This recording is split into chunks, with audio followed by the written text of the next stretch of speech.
7 봉사자를 뽑다. 그 무렵 제자들이 점점 늘어나자 그리스계 유대인들이 히브리계 유대인들에게 불평을 터뜨리게 되었다. 그들의 가부들이 매일 배급을 받을 때 홀례를 받았기 때문이다.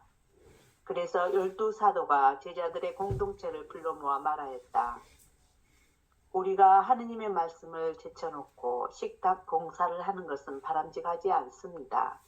그러니 형제 여러분 가운데 평판이 좋고 성령과 지혜가 충만한 사람 7을 찾아내십시오. 그들에게 이 직무를 맡기고 우리는 기도와 말씀 봉사에만 전념하겠습니다. 이 말에 온 공동체가 동의하였다. 그리하여 그들은 믿음과 성령이 충만한 사람 스테파노, 그리고 필리포스, 프로코로스, 니카노르, 티몬, 파르메나스, 또 유대교로 개종한 안티오키아 출신 니콜라우스를 뽑아 사도들 앞에 세웠다. 사도들은 기도하고 그들에게 안수하였다. 하느님의 말씀은 더욱 자라나 예루살렘 제자들의 수가 크게 늘어나고 사제들은 큰 무리도 믿음을 받아들였다. 네. 아멘. 오늘은 사도행전 26번째 강의입니다. 사도행전 6장 1절에서 7절의 말씀인데, 사도행전 전체 흐름이 성령으로 시작된 교회. 성령으로 시작된 교회라는 건 하느님이 이끄시는 교회. 하느님이 이끄시는 교회라는 건 온 세상이 다 지금 여기 이 순간 살아계신 하느님께서 주님으로 인도하시는 교회이죠. 하느님께서 시작한 교회, 성령으로 시작된 교회는 늘 말씀과 기도, 박해와 성장, 그리고 공동체 안에서의 갈등과 섬김까지도 하느님의 현존을, 이 하느님의 영광을, 하느님의 이 찬란한 살아계심을 드러내는 여정이다, 이렇게 말하는 기요. 그래서 오늘 우리는 사도행전 6장 1절에서 7절의 말씀을 함께 보게 되는데, 복음은 늘 살아있어. 힘이 있어. 그래서 어떤 박해에도 어떤 억압에도 묶이지 않고 살아 움직이게 되는 거죠. 하느님이 인간에 의해서 조작될 수 없잖아. 그죠? 하느님은 어떤 변화와 상황을 통해서도 당신 자신 그대로를 드러내 보여주시는 거죠. 그래서 사도들이 박해 속에서도 흔들리지 않았던 핵심이 뭐예요? 하느님이 지금 살아있다는 사실을 알기 때문에 절대로 흔들리지 않았어요. 공동체가 성장하는 모습은 그렇습니다. 그런데 오늘 본문은 조금 다른 문제를 보여줍니다. 그러니까 밖에서 오는 박해, 외부로부터 시작되어지는 박해가 아니라 오늘은 공동체 안에서 생겨난 불평과 분열과 긴장, 내부 분열. 우리는 세상은 어떻게 해서 망해? 자기 내부 분열로 망해. 자기 생각으로 망해. 자기 생각이 문제를 만들어낸 거지, 실제로 어떤 상황에도 흔들리지 않는데도 불구하고 자기 스스로의 생각이 자기 생각으로 자신의 삶을 꽁꽁 묶어버리는 경향이 있죠. 오늘 이 교회 공동체 안에서 그것이 구체적으로 드러나는 현실은 그리스도계 유다인과 히브리계 유다인들 사이에 갈등이 생겼어. 가부들이 매일 배급해서 홀대받은 문제가 터졌는데, 교회가 성장하면서 동시에 구조적인 문제도 함께 나타난 거예요. 그렇습니다. 이 본문이 대단히 중요합니다. 왜냐하면 교회 공동체가 완벽한 공동체가 아니라는 거예요. 인간적인 눈으로 보면 온갖 문제가 다 드러나 있지만 그 온갖 문제들 그대로가 바로 하느님의 현존을 드러내는 문제거든요. 성령 충만한 교회라고 해서 문제가 전혀 없다는 게 아니에요. 중요한 것은 문제가 생기지 않는 데 있지 않고 그 문제를 어떻게 복음적으로 풀어가는가가 오늘 말씀의 핵심이에요. 우리가 세상을 살아가는 한 세상은 세상 마지막 날까지 문제의 연속 속에 있을 거예요. 갈등과 전쟁과 싸움과 시기와 질투와 온갖 문제를 안고 세상은 흘러가겠지만 그 흘러가는 세상 안에서 그 모든 것들은 어디서 일어나는 문제들이요? 지금 여기서 일어나는 문제들이요. 그죠? 하느님의 교회는 갈등이 없어서 세워지는 게 아니라 지금 여기 이 순간 살아계신 그리스도를 섬김으로 갈등을 성숙하게 다루며 세워지는 공동체. 그게 하느님 나라의 공동체. 변화 그대로, 갈등 그대로 하느님을 드러내고 있는 겨. 문제 그대로 하느님의 사랑을 드러내고 있는 거예요. 주님, 우리가 오늘 이 사도행전 6장 1절에서 7절의 문제를 보면서 우리 삶 전체가 공동체인데 나의 삶이 공동체로 살아가는데 우리 삶 안에 드러나는 온갖 문제들을 문제로 보지 않고 하느님의 영광으로 보는 눈을 밝혀주십시오 라고 말할 수 있으면 좋겠어요. 고백할 수 있으면. 저희는 늘 교회와 공동체를 생각할 때 언제나 평화롭고 아무 문제 없는 모습만 기대하지만 실제로 그런 건 없습니다. 그런 거 없어. 어떻게 아무 문제가 없는 세상이 어디가 있어?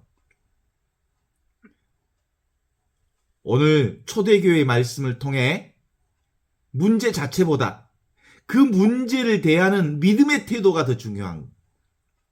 저희가 갈등 앞에서 흔들리기보다 지금 여기 이 순간 살아있는 하느님의 현존을 기반으로 성령의 지혜를 구하고 말씀과 기도와 섬김이 함께 세워지는 교회 공동체의 길을 다시 보게 하소서라고 기도하면 좋겠어요. 한 생명 하느님의 공동체에서는 어디에다가 포커스를 둬? 우리는 약한 고리가 어디에 있느냐? 이걸 볼 줄 아는 눈이 하느님의 시선이여. 한 생명이니까. 그러면 현존을 사는 사람들의 하느님의 눈길은 뭐예요? 가난한 사람들, 힘든 사람들, 어려운 사람들, 그들의 약한 고리를 함께 아파하고 공감할 줄 알 때 비로소 현존을 사는 공동체가 되는 겨이. 오늘 본문은 그 무렵 제자들이 점점 늘어나자라는 말로 시작합니다. 이 표현이 대단히 중요합니다. 문제가 생긴 배경은 역설적으로도 언제 문제가 생겨버려? 성장할 때, 교회가 커지면서 세밀하게 돌보아야 할 일들이 많아지고 그 과정에서 누락과 홀대, 약한 고리가 생겨. 근데 그 약한 고리를 돌볼 줄 알 때 교회 공동체, 하느님 나라의 공동체가 점점 더 성장하는 공동체로 가는 거예요. 그런데 우리는 중요한 사실을 교회의 성장은 숫자가 늘어나는 것으로 성장을 보지만 실제로는 진정한 의미의 성장은 뭐예요?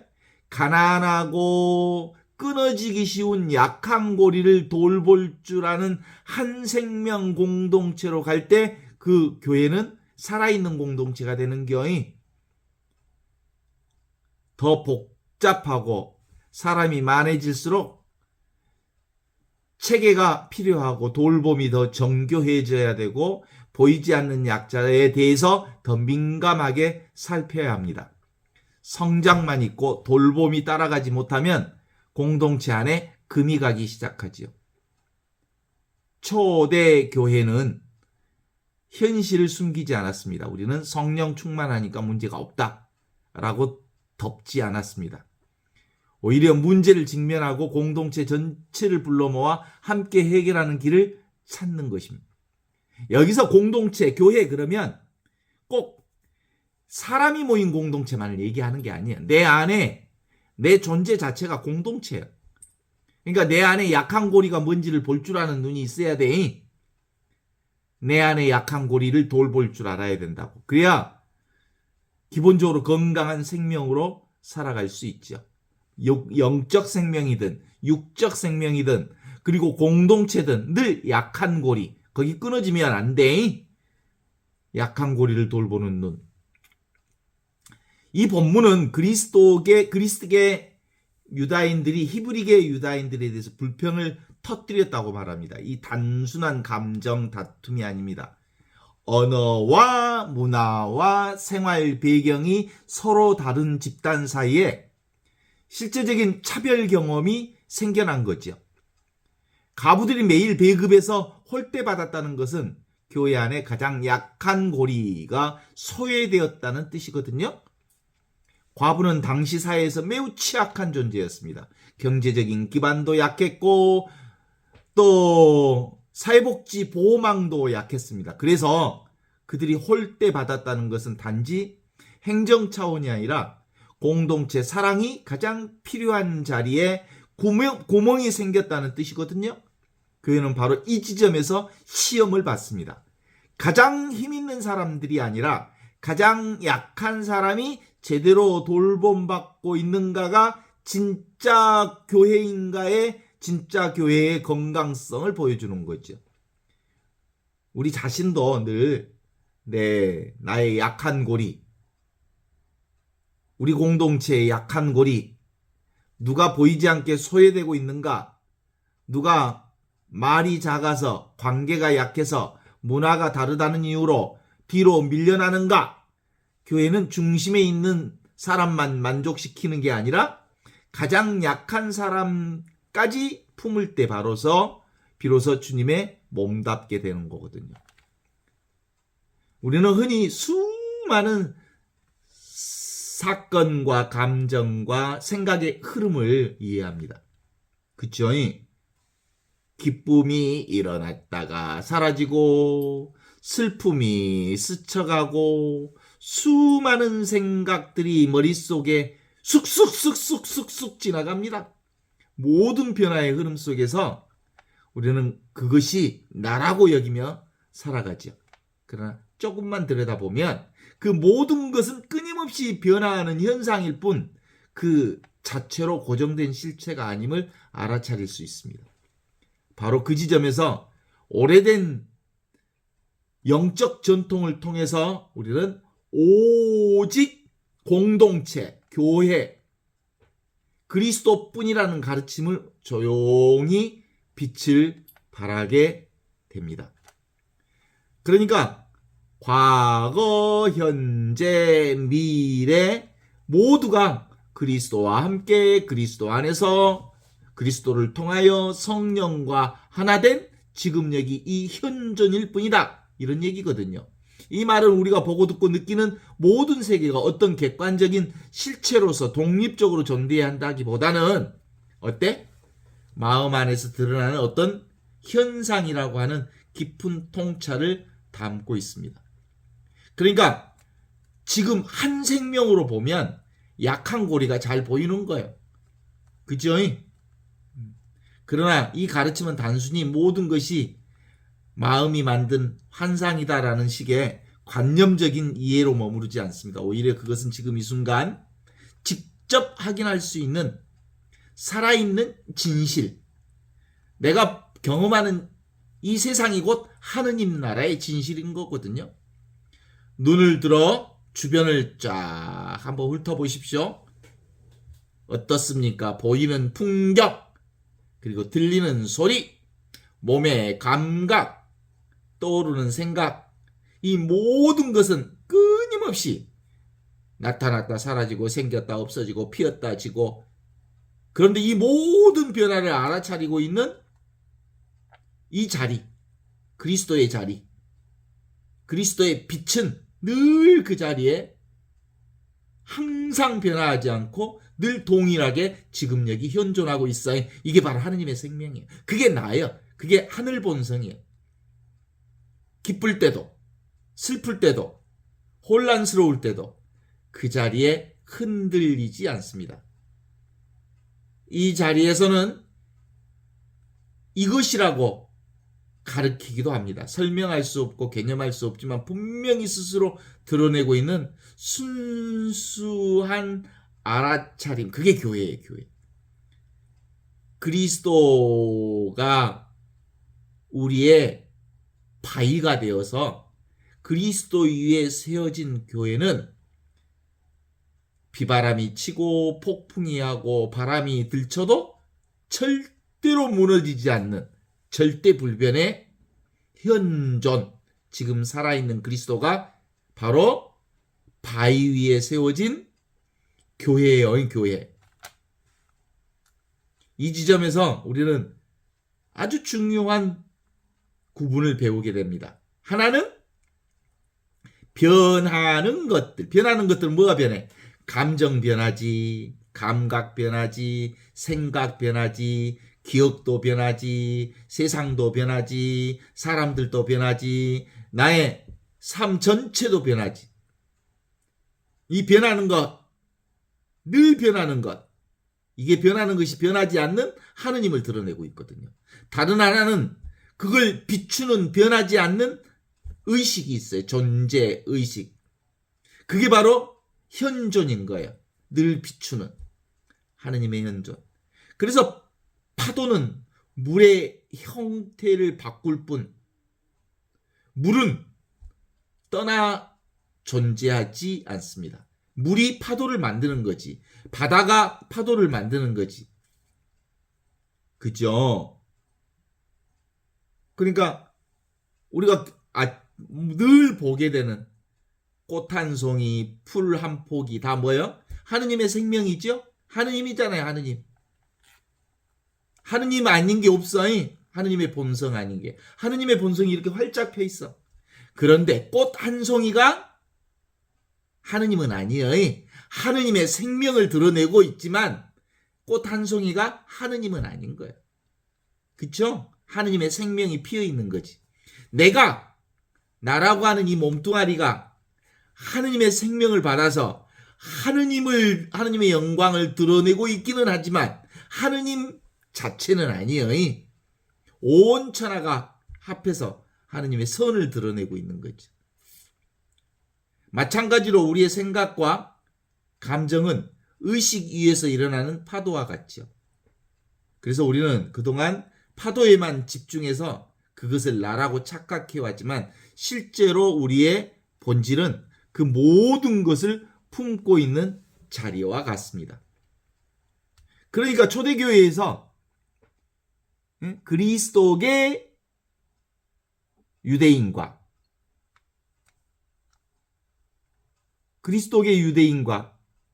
그리고 또 다른 유대인계가 서로 다르지만 똑같은 하느님의 생명을 드러내고 있는 거죠. 불만이 드러났다 해도 그 모든 것들은 한 생명의 현상이라고 말할 수 있죠. 그러니까 우리는 가정에서도 교회에서도 갈등이 생길 수 있지만 중요한 것은 갈등이 없다는 환상을 붙드는 것이 아니라 갈등 속에서도 진실하게 파도, 한 생명, 지금 여기 이 현존, 이 현존이 분명하면 약한 자리를 보살피게 되는 거죠. 내 생명이니까. 가난한 사람이 가난한 고리가 끊어지면 내 생명이 끊어지는 거잖아요. 그죠? 그래서 약한 고리, 가난한 사람들, 소외받은 사람들은 곧 나의 소외나 같아. 그래서 이 문제를 대하는 사도들의 태도는 매우 인상적입니다. 그들은 불평하는 이들을 침묵시키지 않고 성령 충만한데 왜 불평하느냐? 라고 영적으로 눌러버리지도 않습니다. 오히려 사도 공동체, 사도들은 제자들을 공동체 한때 모아드립니다. 문제를 공동체 차원에서 다룹니다. 이 장면은 아주 리더십의 아주 중요한 본을 보여주시죠. 참된 리더십은 문제를 감추는 게 아니, 문제를 있는 그대로 드러내는 거지. 그리고 혼자 독단적으로 결정하는 게 아니라 공동체가 함께 분별하도록 이끄는 거예요. 사도들은 권위로 눌러 해결하지 않고 공동체의 동의를 얻어서 그 문제를 풀어갑니다. 요즘에 이재명 국민주권정부가 모든 문제를 공개해버리죠. 그래서 함께 국민들이 전체가 보는 앞에서 숨기지 않고 문제를 드러냄으로써 갈등 요소를 훨씬 줄여버리잖아요. 교회 공동체 안에서도 바로 이런 태도는 매우 중요합니다. 문제가 생겼을 때 누구를 탓하며 정리하려기보다는 공동체 전체가 함께 듣고 분별하는 자리로 완전히 공개해버리는 거예요. 공개해서 함께 문제를 풀어가자는 거예요. 그럴 때 갈등은 상처만 남기지 않고 더 건강한 질서를 나아가게 할 수 있는 거예요. 그래서 지금 이재명 정부의 국민주권 정부는 대단히 성령에 합당한 정부다, 이렇게 말할 수 있어요. 우리가 하느님의 말씀을 제쳐놓고 식탁 봉사를 하는 것은 바람직하지 않습니다, 이렇게 말하고 있거든요. 이 구절은 자칫 오해되기 쉽습니다. 마치 식탁 봉사는 하찮고 말씀 봉사만 중요하다는 뜻으로 들릴 수 있기 때문이죠. 그러나 사도행전에서의 본문의 의도는 봉사의 가치를 절하하지 않습니다. 오히려 각각의 사명들을 분명히 존중하되 그 사도들은 절대로 변하지 않는 이 지점을 함께 공유하자는 거예요. 사도는 식탁 봉사를 무시하지 않았습니다. 만일 그 봉사가 중요하지 않았다면 굳이 사람을 세울 필요도 없었을 겁니다. 오히려 너무 중요한 일이기 때문에 공동체의 실제 돌봄을 직결되는 일이었기 때문에 그것을 공동체 일을 제대로 맡을 사람을 세우려 한 것이죠. 동시에 사도들은 자신들이 맡은 본래 소명, 곧 말씀과 기도에 전념해야 함을 분명하게 했습니다. 이 말씀과 기도가 뭔 줄 아시죠? 현존하는 일, 이걸 빼버리면 안고 없는 찐빵이란 게, 지금 여기를 살지 않으면 어떤 봉사도 꽝이다, 이런 거예요. 관상 생활을 하지 않으면, 관상 생활이 기도 생활이거든요. 현존 생활이 관상 생활이고 관상 생활이 현존이고, 현존은 지금 여기를 사는 생활이고, 지금 여기를 사는 게 바로 기도이고, 그 기도가 근본적으로 현존으로 드러나지 않으면 봉사는 자기 자신을 드러내는 일, 그리스도를 드러내는 일이 아닌 기죠. 여기서 우리 교회의 아주 중요한 원리를 배웁니다. 교회는 모든 일을 몇몇 사람이 다 떠맡고 가는 것이 아니라 각자가 각자 다른 방식의 은총과 소명에 따라 서로 다른 방식으로 세상을 살아가는 거야. 너는 너대로, 나는 나대로. 너는 너답게, 나는 나답게. 치성화와 해바라기는 크기도 다르고 그리고 생김새도 다르지만 각각이 하느님의 영광을 드러내는 하늘꽃들이잖아요. 해바라기는 해바라기답게, 채송화는 채송화답게, 그리고 백합은 백합답게, 장미는 장미답게, 아카시아는 아카시아답게, 그죠? 각각의 모습대로 하느님의 영광을 드러내듯이 그 세상의 온갖 다양성은 뭘 드러내는 거야? 그 다양성을 통해서 지금 여기 살아계신 하느님의 현존의 영광을, 그리스도의 영광을 드러내는 것이다. 그래서 우리가 맨날 기도하잖아요. 성부와 성자와 성령께서 처음과 같이 이제와 항상 영원히 아멘. 이 말은 뭔 말이에요? 눈에 보이는 세상이 성부, 성자, 성령으로 드러나는 거거든요. 이게 오고 가고 피고 지고 생겼다 없어지고 만들어졌다 사라지고 성과와 생멸하는 온갖 과정이 바로 뭐예요? 삼위일체 영광을 드러내는 거거든요. 성부와 성자와 성령이 이 세상을 통해서 표현되죠. 이게 삼위일체의 현상이에요. 이게 바로 그리스도의 현상이에요. 이 그리스도의 현상이 처음과 같이 이제와 항상 영원히 그렇게 피고 지고 생겼다 없어지고 있다 사라지는 생멸 현상으로 드러나는 거거든요. 오늘 본문의 아주 깊은 통찰이 바로 여기에 있습니다. 초대교회의 말씀과 성김을 경쟁시키지 않습니다. 현존과 그 현존에서 드러나는 세상의 봉사, 실천의 문제가 다르지 않다는 거예요. 그죠? 오히려 두 영역이 모두 살아야 공동체가, 교회가 건강하다는 사실을 보여줍니다. 현존만 있고 실제 돌봄이 없는, 실천이 없는 공동체는 차가워집니다. 반대로 돌봄은 많지만 현존하지 않으면 공동체는 방향을 잃습니다. 초대교회는 이 둘을 분리하지 않습니다. 사도들은 바로 현존, 항상 깨어 지금 여기를 사는 이 부분을 놓치지 않으면서 동시에 자신의 삶을 있는 그대로 하느님께 봉헌하는 삶을 드리는 거죠. 오늘 우리들도 이것을 균형 맞춰야 되는 거예요. 기도 따로 삶 따로, 신앙 따로 삶 따로가 아니라 삶이 곧 기도요, 현존이 곧 삶으로 피어나는 거예요.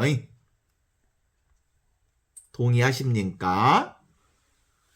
사도들이 제시한 기준도 눈여겨봐야 합니다. 그들은 단지 행정 능력 좋은 사람, 바쁜 일 잘 처리하는 사람만 사도로 찾지 않았습니다. 평판 좋고 성령과 지혜가 충만한 사람을 찾으려고 했습니다. 그것이 바로 섬김의 사역이 단순 노동이 아니라 영적 사명임을 보여주는 거죠. 그죠? 그래서 근본적으로 우리의 삶은 어떻게 드러나요? 삶 그 자체가 영원한 생명을 드러내는 거예요. 지금 이 순간의 현존을 강조하면서 우리가 생각과 동일시될 때 그것을, 이 세상의 것을 붙잡으면 고통이 생기고 경쟁이 생기고 싸움이 생기고 그러죠. 그래서 생각을 알아차리는 자리로 돌아올 때, 현존으로 돌아올 때 평화가 드러난다는 걸 얘기하고 있습니다. 그래서 우리 이 모든 가르침이 우리에게 실제로 무엇을 요구하는 건가? 그러면 우리는 새로운 무엇을 얻으라고 하는 것이 아니라 오히려 이미 있는 것을 분명히 보라는 초대이죠. 지금 이 순간 생각을 잠시 내놓고 보면 지금 모든 것을 알아차리고 있는 현존, 이 현존을 통해서 세상이 활짝 펴지는 거예요. 현존의 문을 통과하면, 지금 이 순간의 문을 통과하면 놀라운 하느님 나라의 영광을 발견하게 됩니다. 우리가 그렇게 붙잡고 있던 생각과 감정, 내 생각과 나의 의지로 가면 계속해서 갈등이 생깁니다. 사실 우리는 속박할 힘이 없다는 걸, 그것들은 단지 나타났다 사라지는 파도일 뿐, 우리는 언제나 현존 아래의 고요한 물로 존재해 왔다는 것을 깨달음으로써 어떤 경험이든 지금 여기를 떠나 있지 않다는 걸 믿는 거지요. 지금 여기 이 순간 살아있는 하느님의 현존은 먼 곳에 있는 게 아니라 바로 알아차리는 지금 이 자리에서 드러납니다. 우리가 하느님을 찾는 순간에도 이미 하느님은 이 알아차림으로 현존하고 계십니다. 우리가 하느님을 느끼지 못하는 이유, 하느님 멀리 계시다고 생각하기 때문이요. 우리의 주의가 생각과 분별에 붙잡혀 있기 때문이. 그러므로 참된 영적 여정은 뭐냐? 그러면 뭘 하는 것이 아니야. 아무것도 안 해도 늘 나와 함께 계시는 임마누엘 하느님을 믿는 거예요. 생각을 내려놓고 집착을 내려놓고 나라는 고정관념을 내려놓을 때 그 아래서 이미 충만하게 드러나는 하느님의 생명이 자연스럽게 드러나서 공동체가 건강한 공동체로 진행되고 있음을 보는 거예요. 인간의 눈으로는 문제가 많은 것처럼 보이지만 문제가 있는 그대로 건강한 거예요. 아시죠? 그 생명은 고요하면서도 살아있고 비어있으면서도 충만해서 아무것도 붙잡지 않으면서 모든 것을 품고 있는 하느님의 그 넉넉한 사랑을 우리가 경험하는 거죠. 이 자리에서 우리는 더 이상 불안에 휘둘리지 않습니다. 공동체는 늘 언제나 이 변화를 품고 있습니다. 변화는 계속되고 문제는 계속되지만 그 변화를 알아차리는 자리는 흔들리지 않기 때문입니다. 그죠? 그래서 진정한 자유와 안정은 일부 조건에서 오는 게 아니라 바로 지금 여기 현존을 분명히 하는 데서 오죠. 그래서 오직 그리스도뿐, 오직 지금뿐, 오직 여기뿐, 오직 이 순간뿐, 오직 하느님의 현존뿐이라고 하는 이 가르침은 우리를 어떤 철학적 이해로 이끄는 게 아니라 살아있는 체험으로 우리를 초대하지요. 그 교회를 경험하는 체험입니다. 그 체험은 멀리 있지 않습니다. 지금 제 말을 듣고 있는 바로 이 순간 이미 완전하게 열려져 있습니다. 그리고 그 열린 자리에서 우리는 조용히 지금 여기 이 교회 안에 우리가 살고 있음을 고백하게 되는 거지요.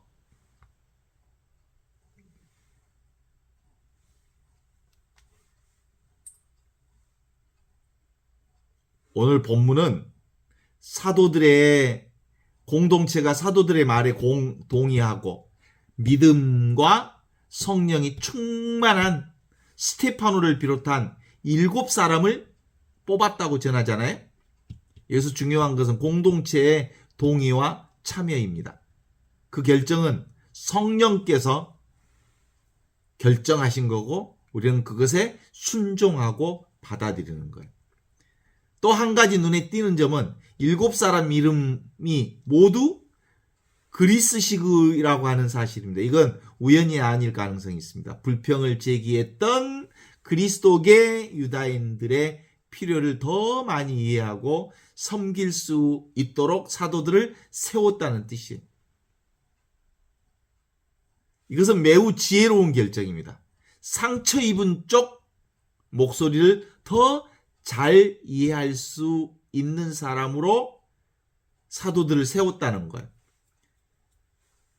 그러니까 어떤 의미로 보면 요즘에 국민주권주의 주권 정권에서 민주당의 색채 사람들뿐만 아니라 반대쪽 사람들의 사람들도 그가 능력이 있고 공동체에 봉사하는 확인 작업만 걸쳐지면 어디든 다 그들을 사도로 지도자로 세웠다는 말이 있거든요. 7사람을 세우는 이 과정을 한번 자세히 보면 단순한 행정 배치가 아닙니다. 사도들은 그들 앞에 세우고 기도하고 안수합니다. 이것이 바로 섬김교회의 공적이고 영적인 사명이라고 뜻합니다. 다시 말해서 식탁 봉사는 부차적인 허드렛 일이 아니라 현존 가운데서 유인받은 일입니다. 지금 여기서 우리는 늘 하느님의 축복 가운데 살고 있다는 표지로서 안수하는 것이죠.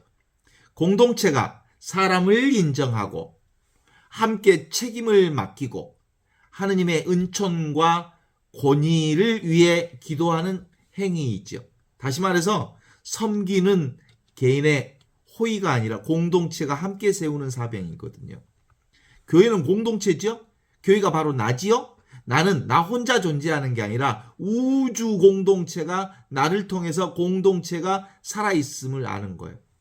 누군가 세운다는 것은 단순히 일을 맡기는 게 아니라 함께 현존하는 것을 경험하는 겁니다. 봉사자를 쉽게 소모품처럼 여기는 공동체는 오래 가지 못합니다. 우리가 사목자로 살면서 얼마나 공동체를 못 배웠냐면, 본당 신부하면 사람들이 뭘로 보이냐면 본당 일을 어떻게 본당님 시켜 먹을까? 그래서 시골 본당에 있으면 외지에서 전입이라도 오면 새로운 신자가 왔으면 어떤 일을 시킬까? 써먹으려고.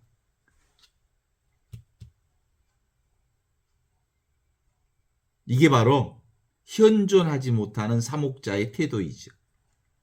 일단 그를 교회 공동체로 온전히 받아들임으로써 자연스럽게 그리스도께서 그를 일을 맡길 수 있도록 내어 놓아야 하는데 말이죠.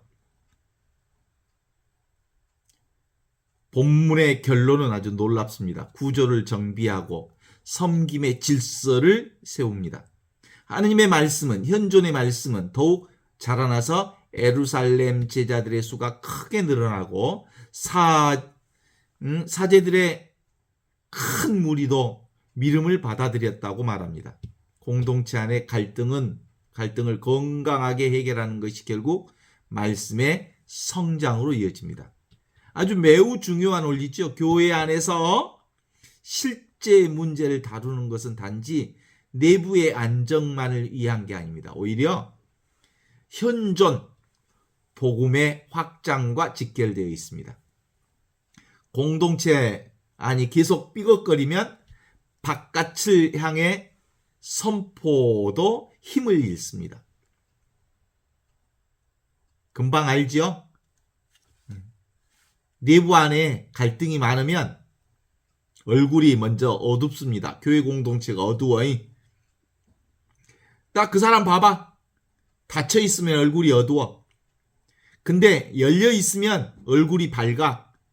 입가에 미소가 싹 올라와. 입가에 미소가 싹 올라왔다는 말은 열린 존재, 공동체의 존재, 교회로서 살고 있다는 뜻이야. 닫힌 교회로 되어 있으면 얼굴이 벌써 굳어져 있죠. 더 나아가 사제들의 큰 무리까지 믿음으로 받아들였다는 거 아주 대단히 놀라운 일입니다. 가장 보수적이고 구조적인 구조 안에서 깊이 있던 이들까지도 복음의 능력을 보기 시작했다는 뜻입니다. 그러니까 건강한 공동체는 그 자체로 강력한 증인이 되는 거죠. 존재 자체가 바로 그리스도의 빛을 증언하고 있는 겁니다. 그러니까 교회는 문제를 통과해야 점점점 성숙하고 깊어진다는 뜻입니다. 교회는 문제가 생기면 무너지는 공동체가 아니라 문제를 말씀과 기도와 섬김 그리고 현존의 삶을 통해서 더 깊이 있게 성장하는 공동체가 되지요. 초대교회도 갈등을 겪었고 불평불만들이 있었고 구조를 새롭게 세워야 했습니다. 그런데 그 과정에서 더 성숙해졌고 더 분명한 공동체로 성장했습니다. 우리의 삶도 우리의 가정 안에서, 교회 안에서, 그리고 우리가 만나는 사람들과의 관계 속에서 갈등 없는 상태만 꿈꾸기보다 오히려 갈등 가운데서 성장하는 날을 경험하게 되는 거지요. 갈등, 그것이 우리를 성숙시킵니다. 사람은 자신의 내면에서 일어나는 수많은 움직임 속에서 살잖아요.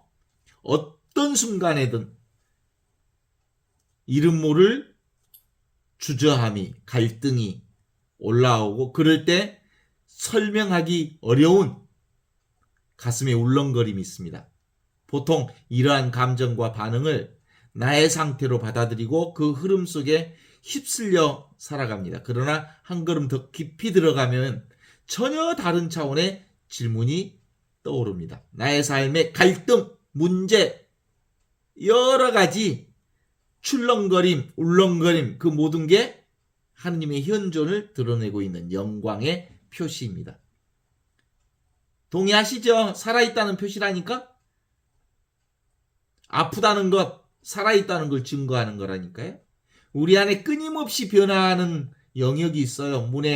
우리 몸의 감각이 시시각각 바뀌고 감정이 흐르고 사라지고 생각이 쉼없이 일어났다 사라지고, 그렇지만 이 변화 배후에 언제나 동일하게 존재하는 그리스도의 현존만 분명하면 어떤 것이 와도 괜찮아. 어떤 것이 왔다 가도 괜찮아. 그것이 바로 하느님의 영광을 드러내고 있기 때문이지요.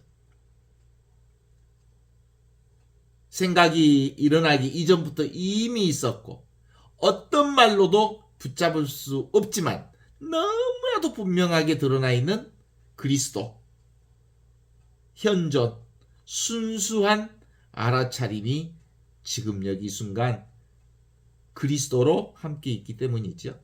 이 자리에서는 주체와 객체, 경험하는 자와 경험하는 대상이 따로 있지 않습니다. 행위와 행위자와 행위 자체가 따로 있지 않습니다.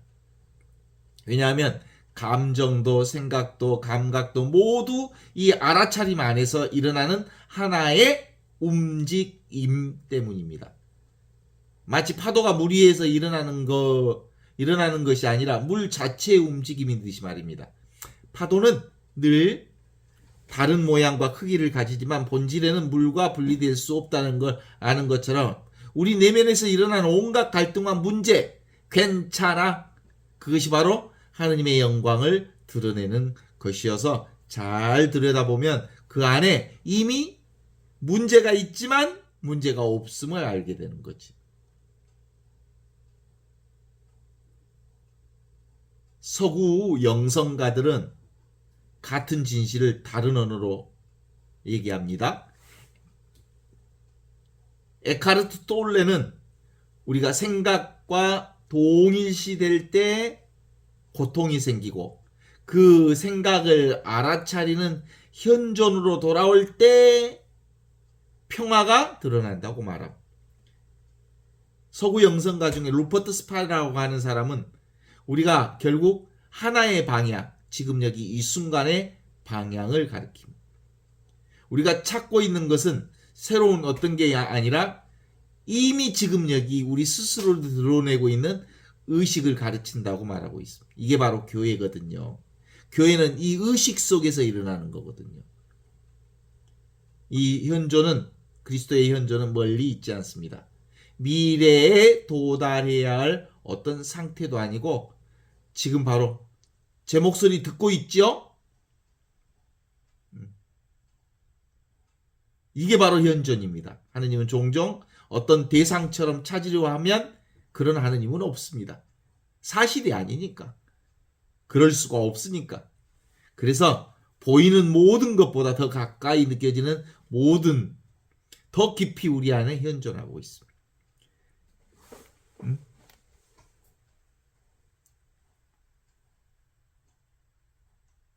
그래서 영적 여정의 본질은 무엇을 더 얻는 게 아니라 잘못 붙잡고 있었던 삶을 내려놓는 것으로부터 시작되는 거예요.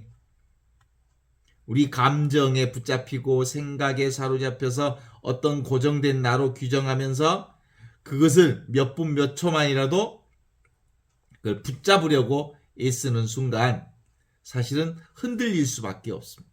하지만 이것 변하지 않는 알아차림을 자각할 때는 항상 완전히 달라집니다. 변화를 경험하지만 변화가 없어. 파도가 일어나고 사라지는 그대로 보되 그것을 붙잡지 않기 때문에 아무 문제가 안 됩니다. 온갖 문제를 경험하지만 그 문제가 아닌 거예요. 그래서 비로소 집착을 내려놓을 수 있는 힘, 이것이 바로 신앙이에요. 억지로 버리려고 애쓰지 않아도 원래 본질을 알게 되면 스스로 놓아지게 됩니다. 이 자리는 고요하지만 죽어있는 정적이 아니, 오히려 가장 살아있는 생명, 그게 바로 교회 공동체로, 그리고 하느님의 현존으로 드러나 있습니다. 생각 이전의 생명, 말씀 이전의 생명, 모든 것을 가능하게 하는 근원적인 살아있음, 이 생명 안에서 우리는 이미 하나이기 때문입니다. 주체와 객체로 나누어지지 않는, 나와 하느님이 분리되어 있지 않는 이 자리, 바로 이것이 우리가 늘 찾고 있는 교회 공동체입니다. 우리 공동체 안에 보이지 않는 소외를 민감하게 살피는 건 약한 고리에 대한 민감성이죠. 한 생명이기 때문에 아주 작은 약한 고리도 금방 우리가 경험할 수 있습니다. 사도행전 6장 1절에서 7절은 교회의 성숙이 무엇인지를 아주 구체적으로 보여줍니다. 성숙한 교회는 문제가 없는 교회가 아니라 문제가 생겼을 때 그 문제가 문제라고 받아들이지 않고 하느님의 영광을 드러내는 일이다 라고 받아들이고 그것을 온전하게 경험하는 거예요. 십자가를 받아들이는 거라고요. 도망치지 말라고, 있는 그대로, 지금 이대로, 그대로 이대로가 바로 성령과 지혜가 충만한 사람들을 경험하게 하는 힘이지요. 교회는 말씀으로만, 섬김으로만 세워지지 않고 현존하는 자리에서 경험되어지는 공동체입니다. 그러므로 우리는 이렇게 기도할 수 있습니다. 주님, 지금 여기 이 순간 살아있는 하느님의 현존 안에 사는 공동체 안에는 약한 고리, 소외된 사람들이 아주 자연스럽게 잘 보이고 잘 느껴지고 잘 경험되어집니다. 함께 손잡고 한 생명으로 가는 것들이 아주 자연스럽게 드러납니다. 내 안에 약한 고리, 공동체 안에 약한 고리, 세상 안에 약한 고리, 그게 바로 우리를 한 생명으로 살게 하는 하느님의 영광의 자리이기 때문입니다. 그래서 해방신학에서 그러잖아요. 가난한 이들을 위한 우선적 선택, 그것이 교회의, 건강한 교회를 위한 하느님의 부르심이다, 이렇게 말하잖아요. 주님, 오늘 우리 말씀을 통해서 초대교회의 현실과 지혜를 보게 해주셔서 감사합니다.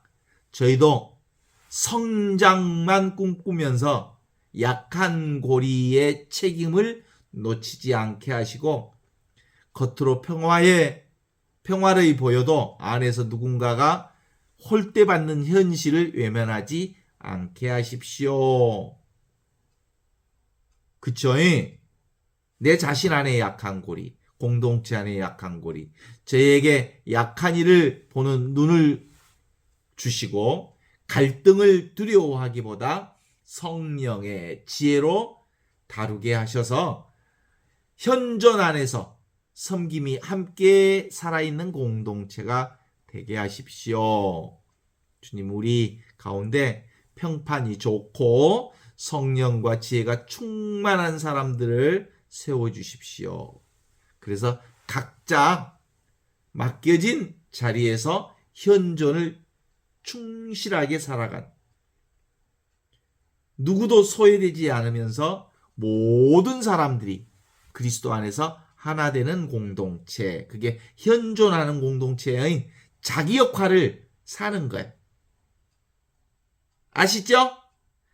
지금 내가 경험하는 이게 바로 공동체의 경험이고 교회 경험이요.